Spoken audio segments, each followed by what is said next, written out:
இது ஒனி நியூஸின் சுவிட்சர்லாந்து செய்திகள். செய்திகளை வாசிக்கும் நான் கனிஷ்கா குணபாலன். முதலில் தலைப்புச் செய்திகள். அமெரிக்க ஜனாதிபதி ட்ரம்பின் காசா போர் நிறுத்த திட்டங்களுக்கு மெக்ரோன் வாழ்த்து தெரிவிப்பு. பிரான்ஸ் மசூதிகளுக்கு பன்றித் தலைகள் வைத்து சதி செய்த 11 பேர் அதிரடி கைது. பிரான்சின் எசான் மாவட்டத்தில் ஏவ்ரி கூர்குரோன்சியில் 18 வயது இளைஞன் குழு தாக்குதலில் உயிரிழப்பு. பிரித்தானியாவுக்கு ஆங்கில கால்வாய் மூலம் புலம்பெயர முயன்ற இளைஞரின் சடலம் பிரான்ஸ் அதிகாரிகளால் மீட்பு. தொடர்வன விரிவான செய்திகள்.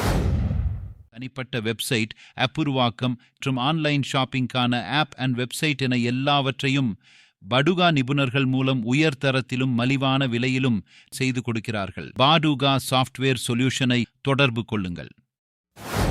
அமெரிக்க ஜனாதிபதி டொனால்ட் ட்ரம்ப் காசா போரை முடிவுக்கு கொண்டுவரும் வகையில் 20 திட்டங்களை நேற்று அறிவித்துள்ளார்.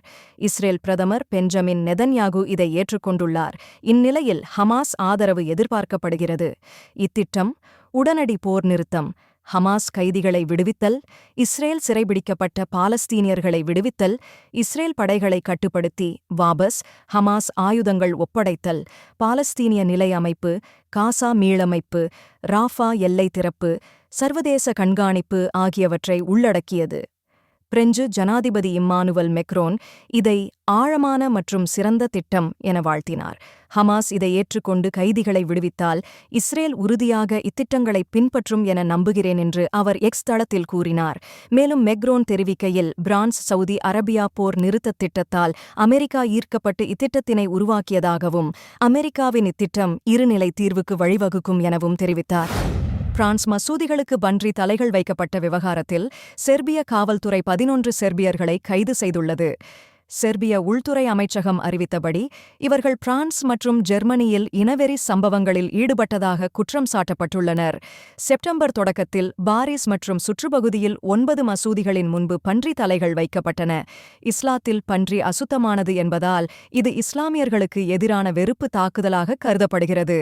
சிசிடிவி கேமராக்கள் செர்பியா பதிவு வாகனத்தில் இருந்த 2 நபர்கள் மசூதிகளுக்கு பன்றி தலைகள் வைத்ததையும் புகைப்படம் எடுத்ததையும் காட்டுகின்றன. இவர்கள் ஏப்ரல் முதல் செப்டம்பர் வரை பிரான்சில் உள்ள மசூதிகளுக்கு பன்றி தலைகள் வைத்ததோடு யூத இடங்களை பச்சை ஓயிலால் அழித்ததும் பெர்லினில் கான்கிரீட் எலும்புக்கூடுகள் வைத்ததும் அடங்கும். குறித்த நபர்கள் செர்பியாவின் தலைநகர் பெல்கிரேட் மற்றும் வெலிகா பிளானா நகரங்களில் கைது செய்யப்பட்டனர். இவர்கள் வெளிநாட்டு உளவு அமைப்பின் உத்தரவின்படி செயல்பட்டதாக சந்தேகிக்கப்படுகிறது. 12வது நபர் தலைமறைவாக உள்ளார். அவர் இந்த குழுவுக்கு பயிற்சி அளித்தவர் என கூறப்படுகிறது. பிரான்ஸ் அதிகாரிகள் இது வெளிநாட்டு தலையீடு என சந்தேகிக்கின்றனர். ஏனெனில் இது இஸ்லாமியர்களுக்கு எதிரான வெறுப்பை தூண்டி சமூக அமைதியை குலைக்கும் நடவடிக்கை எனவும் கருதுகின்றனர். பிரான்சின் எஸ்ஸோன் மாவட்டத்தில் ஏவ்ரி கூர்குரோன் RER தொடருந்து நிலையத்திற்கு வெளியே நேற்று மாலை 5:30 மணியளவில் 18 வயது இளைஞன் ஒரு குழுவால் சரமாரியாக தாக்கப்பட்டு உயிரிழந்தார். 91வது மாவட்ட காவல்துறையின் முதற்கட்ட விசாரணையில் இது குழு மோதலில்லை, மாறாக ஒரு குழு ஒருதலை பட்சமாக இளைஞனை தாக்கியது என தெரியவந்துள்ளது. இளைஞன் மருத்துவமனையில் அனுமதிக்கப்பட்டு 1 மணி நேர சிகிச்சைக்குப் பின் உயிரிழந்தார். சம்பவ இடத்தில் சிசிடிவி காட்சிகள் மற்றும் சாட்சிகளின் தகவல்கள் ஆய்வு செய்யப்படுகின்றன. சம்பவம் குறித்து இதுவரை எவரும் கைது செய்யப்படவில்லை. விசாரணை தற்போது தொடர்கிறது. வட பிரான்சின் புலோன்-சுர்-மேர் துறைமுக நகரக் கடற்கரையில் நேற்று திங்கட்கிழமை காலை ஆங்கிலக் கால்வாயை கடக்க முயன்ற 18 வயது இளைஞரின் உயிரற்ற உடல் கண்டெடுக்கப்பட்டது.